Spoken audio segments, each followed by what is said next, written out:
The night shift ended at 6 a.m., but Cassie was still on her feet. Her lower back ached, her swollen ankles throbbed. The fabric of her security uniform clung to her like a second skin, damp with sweat. She rested one hand on her pregnant belly, the other gripped the rail of the city bus as it lurched forward. Her eyes were heavy, but her mind raced. 2 more hours, she whispered, then the bakery. 3 jobs, 7 months pregnant, and somehow still holding it all together. Cassie hadn't always lived like this. Just a year ago, she was studying nursing full-time, dreaming of opening a home care agency with her fiancé Jide. He was sweet, ambitious, a self-proclaimed real estate hustler. When she got pregnant, she cried with worry. But Jide kissed her forehead and said, "We'll make it work, just trust me." She did. She gave up her degree temporarily and picked up part-time jobs to help. Jide said he needed capital to close a land deal, so she gave him her savings. Every week, she handed over envelopes of cash from her earnings. Rent, bills, even groceries. Cassie covered it all. Because love, she believed, was sacrifice. That morning, she got home to their tiny apartment and found it empty. Jide had left early again. The note on the fridge read, "Out for meetings. Make yam porridge if you can. Love you." She laughed bitterly. No, how are you feeling? No, did the baby kick today? Just yam porridge. She dragged herself into the shower, then changed into her second uniform. The white shirt had coffee stains she couldn't wash out. The bakery job was brutal. 12 hours on her feet, heat from the ovens, flour in her hair. But it paid weekly, and she needed that. During her break, she sat on a plastic stool behind the kitchen. Her feet pulsed. She sipped cold zobo from a flask and checked her phone. One message. From Amaka, a childhood friend who worked at a hotel on the island. "Cassie, I don't know how to say this, but I saw Jide here last night. He wasn't alone. The girl he was with? They were kissing in the lobby. She looked expensive and pregnant." Cassie dropped the flask, her breath caught. Pregnant? Her fingers shook as she scrolled down. Amaka had attached a blurry photo. There he was, Jide, in the hotel's golden-lit lounge, sitting too close, laughing with a woman in red, his hand resting on her belly. Cassie's heart slammed against her ribs.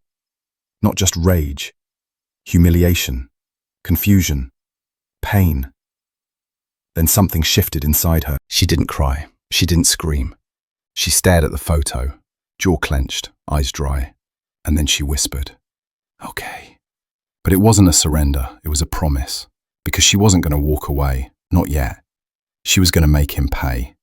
Cassie had known betrayal. She'd been let down by absentee relatives, employers who forgot to pay on time, classmates who borrowed and vanished. But this betrayal lived in her home, shared her bed, whispered promises into her ear while another woman wore his name in secret. For the rest of the shift, her movements were mechanical. Knead, cut, bake, serve. She didn't even feel the flour dust collecting in the creases of her hands. Only one thought pulsed through her. He spent her sweat on another woman's perfume. At 6 p.m, she left the bakery, boarded the overcrowded bus home, and collapsed onto the seat by the window. Her baby kicked, reminding her, "You're not alone, keep going." When she stepped into their apartment, the lights were off, but his shoes were by the door. He was home. She walked in silently, placed her bag down, and peeked into the bedroom. Jide was lying on the bed in a vest and boxers, one hand behind his head, the other scrolling through Instagram. A half-eaten box of Chinese takeout sat beside him. "Hey babe," he said, barely looking up. "You didn't pick my call, you okay?" Cassie nodded, swallowing the bile rising in her throat. "I'm fine, just tired." "Tired, Kay," he chuckled.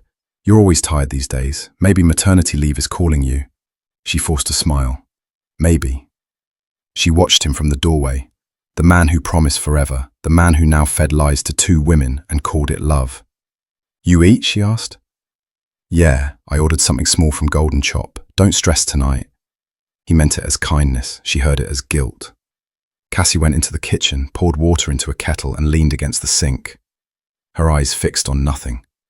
Her thoughts were louder than her heartbeat. Pregnant, another woman, my money.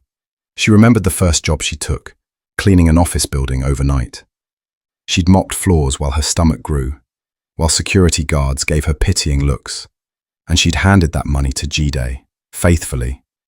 Now she couldn't help but wonder, what exactly had she built with him? A home, or a prison with pretty curtains? The kettle whistled, she poured the water, made tea, and walked back to the room. He was still on his phone. "You're working tomorrow?" he asked casually. "No," she replied. "Good, come to that real estate seminar I told you about. You'll learn how to manage money." Cassie paused, the steam from her tea clouding her glasses. Manage money. The irony punched her in the chest. That night, while he snored beside her, she lay awake staring at the ceiling. Then quietly she reached under the bed and pulled out her old diary. In the back pages were her side hustle contacts, passwords, and notes she once made about a business plan. She took a pen and began to write again. But not about dreams this time. This time, it was a strategy. Because if Jide could play games behind her back, Cassie could play smarter right in front of his face. Cassie knew she couldn't expose him just yet. If she exploded now, screamed, accused, packed her bags, he'd deny everything. Worse, he'd twist the story and walk away clean, maybe even take what little she had left. No, she needed to be sure. She needed evidence, and she needed timing. The next morning, she kissed him on the cheek like nothing was wrong. "Good luck at the seminar," she said sweetly. He grinned and adjusted his fake Rolex. "Thanks, babe. I'll bring back handouts for you. You need to learn some money sense." She smiled. Inside, she was planning his financial funeral. As soon as he left, Cassie went to work, not to bake, clean, or scan documents like her other jobs, but to dig. She called Amaka first. "Please," Cassie whispered. "I need more. The woman, the room, anything." Amaka didn't hesitate. "I'll get you the hotel records. That man has been coming in and out for weeks, and the girl, her name's Tolu, expensive taste. Body like Instagram filter. I think she's about 5 months along." Cassie's heart thudded. He got them pregnant at the same time. By noon, Amaka sent screenshots, receipts, dates, room numbers. Even a selfie Tolu posted with the hotel lobby in the background, Jide's distinct jacket sleeve visible in the corner. Cassie saved every file to a hidden folder on her Google Drive. Next, she went through Jide's old laptop, which he'd abandoned when he bought a new one. She found spreadsheets with her name on them. Cassie's bakery income, her weekly deposit. He had been tracking her earnings, not to help her budget, but to calculate how much he could take without raising alarm. One sheet even had Tolu rent marked beside one of her bakery transfer dates. Cassie's fingers clenched around the mouse. She looked around the small apartment, the baby crib she bought second-hand, the peeling wall paint she kept promising to fix, the foodstuff she rationed, all while he was renting flats for someone else. She opened a new document. At the top, she typed payback plan. That afternoon, she called one of her old clients, Mama Ifyoma, a caterer who once hired her as a pastry assistant. "I'm available now," Cassie said. "Weekdays too." "You sure, with your belly like that?" Cassie smiled. "My belly's not the one making the money, I am." She picked up new work immediately, making small chops, puff, and cupcakes from their kitchen at night. Jide never noticed. He thought she was just being busy as usual. After all, wasn't that what broke girls did? 3 nights later, Jide came home late again, the smell of perfume clinging to his shirt. "You're awake?" he asked, surprised. Cassie looked up from her notebook and smiled. "I was just thinking, maybe we should start a savings account for the baby, something joint, where we both contribute, just to show we're serious." Jide blinked, then smiled wide. "I love that idea. You're really learning, Cassie." He kissed her forehead. She kissed him back. But only one of them was playing along. Because Cassie wasn't just saving for the baby. She was saving everything she'd need to burn his world to the ground. The joint savings account was the bait. Cassie offered it like a gift. Jide took it like a fool. Within 48 hours, they opened the account at a bank close to their apartment. They walked in together, sat beside each other, signed papers. Cassie let him choose the name, Baby Future Holdings. He laughed like a child. She smiled like a snake. He didn't know she had opened a second secret account the same day, under her cousin's ID, one that mirrored every transaction in the joint one. She transferred the exact amounts, every deposit, every movement. a clean backup. If he ever touched a Kobo without her knowing, she'd catch it, and she was already watching. That weekend, Jide said he was going to a real estate retreat in Abuja. He left Friday morning. By Friday night, Amaka sent a photo. Tolu, rose petals, champagne, and Jide, shirtless in the mirror's reflection behind her. Cassie didn't cry. She copied the photo, titled it Evidence 004, and added it to the folder. By Monday, he was back, sunburned, smiling, reeking of deceit. "How was Abuja?" she asked. "Stressful," he sighed, tossing his duffel bag aside. "You know how these things go." Cassie nodded. "Did you close the deal?" "Almost. Big money coming soon, baby. Our lives will change." Cassie smiled. They already were. That night, while Jide snored beside her, Cassie sent an email. Subject line: urgent. Anonymous tip, financial fraud and impersonation. She attached screenshots of Jide's spreadsheets, bank statements tracing her funds to a different rent account, a summary of the double pregnancy and hotel transactions, Tolu's photos. Then she sent it to a well-known finance blogger and a local investigative radio show that loved exposing fake Lagos big boys. She didn't use her name. She didn't need to. She had receipts. By Thursday, the fire had started. Jide burst into the house, phone in hand, sweating. "Some idiot is accusing me of fraud online," Cassie gasped. "What? Who would do that?" "I don't know," he snapped. "They have documents, my documents, how?" Cassie put a hand on her belly. "You think someone hacked you?" He stared at her. She looked so innocent. "I'll fix it," he muttered. But it was already too late. His clients started calling. One backed out of a deal. Another demanded a refund. Then came the text from Tolu. "You told me you were single. I'm not going down with you. Don't contact me again." Jide stood in the center of the room, phone shaking in his hand. Cassie walked up behind him, her voice soft. "Jide." He turned. She smiled gently, like the woman he once thought was weak. "Do you believe in karma?" He blinked. "What?" Cassie stepped forward, eyes locked on his. "Because I think yours just arrived, and it's wearing my face." Jide stopped sleeping. He paced the apartment at night, sweating and muttering to himself, holding meetings over hushed phone calls in the kitchen, while Cassie pretended not to hear. The online exposé had gone viral. People were calling him Mr. Two Bellies, memes, tweets, even a short TikTok skit mocking his investment scam and double pregnancy. He tried to do damage control, but the clients he once boasted about, they vanished like smoke. No one wanted to touch a man with scandal in both his wallet and his bedroom. One afternoon, a car pulled up in front of the apartment. A tall man in a crisp navy suit stepped out. Barrister Goke, a lawyer Cassie once helped at the bakery when his debit card failed. She'd covered his 3,500 naira bill, and he never forgot. Now, he came with a folder, calm but firm. "I came on behalf of a client," he said, facing Jide. "She's requesting a legal audit of your use of joint funds, and, if necessary, will seek restitution for misappropriation." Jide laughed. "What are you saying? What restitution?" The lawyer turned to Cassie. "I've reviewed everything. Your case is solid." Jide's mouth dropped. "You're suing me?"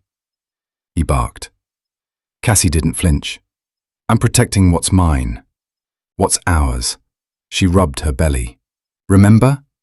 Baby Future Holdings?" He charged toward her, fists clenched, veins bulging. But Goke stepped between them. "I suggest you be very careful," the lawyer said quietly. "There are laws that protect pregnant women, and I've already filed a police report for intimidation in case this turns physical." Jide froze. He looked at Cassie like she was a stranger. "Who even are you?" he whispered. Cassie tilted her head. "Someone who gave you everything and watched you destroy it." That night he left, slammed the door, didn't say where he was going. But Cassie didn't care, because she had one final card to play.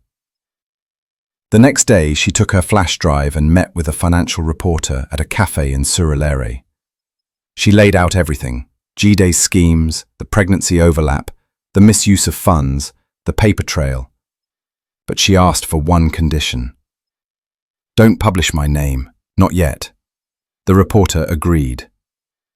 By the weekend, the second wave of scandal broke. Real estate Romeo, Lagos man uses pregnant fiancé's money to fund side chick's lifestyle. Anonymous sources, verified documents. Toulouse photos, receipts, voice notes. The story trended for 48 hours. G-Day's old investors put out statements distancing themselves. A former business partner threatened a lawsuit. And Toulouse? She went live on Instagram, tearfully saying she had no idea he was engaged, and that she was done with deceptive men. The comments were brutal. One wrote, "Cassie is the hero, pregnant, hustling, and still played chess. Queen energy." Cassie read it, smiled. But her phone buzzed again. A message. Unknown number. Just 4 words. "You think you've won?" She stared at the screen. And slowly her smile faded. Because she knew that voice. And if he was sending messages from unknown lines now, it meant G-Day wasn't done. The message stayed on her screen for hours. 4 words. No name, no apology, just a threat. "You think you've won." Cassie didn't respond. She didn't need to. G-Day's empire was already in ashes, and he was clawing through the rubble, looking for a match. That evening, she went to her final prenatal appointment. The doctor smiled after the scan. "Healthy heartbeat, your baby's strong, just like the mother." Cassie smiled softly. She hadn't felt this calm in months. But back at the apartment, her peace cracked again. The door was ajar. She paused, heart racing. She stepped in slowly. There he was, G-Day, sitting in the dark, the smell of stale sweat and alcohol hanging around him like a fog. He didn't look like the man she used to love. His clothes were wrinkled, beard unshaved, eyes wild. "You ruined me," he growled. "Everywhere I go, they whisper. Even my own mother called to ask if it's true." Cassie didn't flinch. "Isn't it?" "She was nothing to me," he shouted. "It was just a distraction." She stared at him. "So was I?" He stood. "You set me up. You used me." "No," she said, her voice firm. "You used me. My money, my loyalty, my body. You watched me carry your child while you funded hotel rooms and wigs for someone else. And even after all that, I never stopped protecting your name. Until you made it clear you didn't deserve it." He stepped closer, breathing heavily. "I have nothing left, Cassie. No clients, no girl, no job." Cassie tilted her head. "Then I guess we're even." A pause. Then G-Day broke down, fell to his knees, cried like a boy who just realized he broke something he couldn't buy back. Cassie turned and walked into the bedroom. When she came out, she was holding a box. Inside were his things, what little she hadn't thrown out. She placed the box beside him gently. "I'll be out by tomorrow," she said. "The lease ends this month. I already got a place in Agege, smaller, but peaceful." He looked up, broken. "You're really leaving?" "No," she said. "I already left. The moment you chose her over me. The moment I realized I was carrying a baby and dead weight." She turned away, but before she closed the door behind her, she looked back one last time. "Here's the difference between us, G-Day. When I lost everything, I built. When you lost me, you crumbled." The next morning, she packed the last of her things into a borrowed taxi and drove off without tears. Her new apartment was modest but warm. The curtains were hers. The silence was peaceful. She even painted the nursery walls herself, lemon yellow, like sunlight. A week later, her story aired on a women's podcast, anonymously. The host called her the girl who rose with one hand on her belly and the other on her backbone. 3 months later, she gave birth to a baby boy. She named him Zion, because even after war, there's a city of peace. She didn't send G-Day a photo. She didn't need to. Cassie wasn't just surviving anymore. She was thriving. Building something pure from the ashes, not because he left her with anything, but because he couldn't take away what mattered most: her dignity, her strength, and her story. If you enjoyed this story, Please like and subscribe. And don't forget to turn on the notification bell. Thank you. We hope to see you in our next video.